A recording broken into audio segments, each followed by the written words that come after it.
Sumagandang tanghali po sa inyong lahat mga kaibigan, Luzon, Visayas at Mindanao at kahit iba't ibang panig ng daigdig. Welcome back to my channel, Katutubo TV Vlog. So nandito po tayo ngayon mga kaibigan sa ating munting manukan sa taas. Tayo ay mayroong ipapakita na naman po mga kaibigan sa inyo na bago. Oo naman siyempre, bagong ipapakita.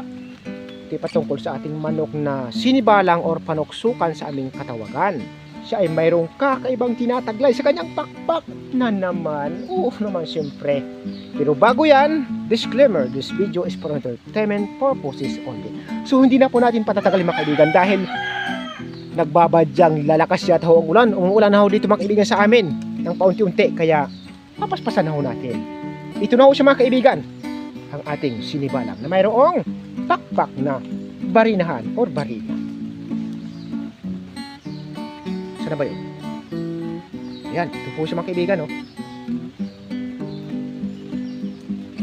Ayan po siya. So, pilipit po ang kanyang pakpak mga kaibigan.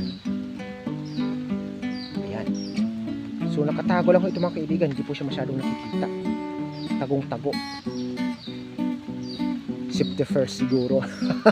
Ayan. So, hindi na po siya nakikita mga kaibigan. Tinubuan po siya sa kanyang pakpak. Naglulugo na po kasi ito mga kaibigan ang ating panuksukan or sinibala mga kaibigan. Ayan, so naway nagustuhan po ninyo ang aking video mga kaibigan patungkol sa ating sinibalang na mayroong barinahan na pakpak. So maraming salamat po sa inyong lahat mga kaibigan. Hanggang dito na lang po magtatapos ang aking video.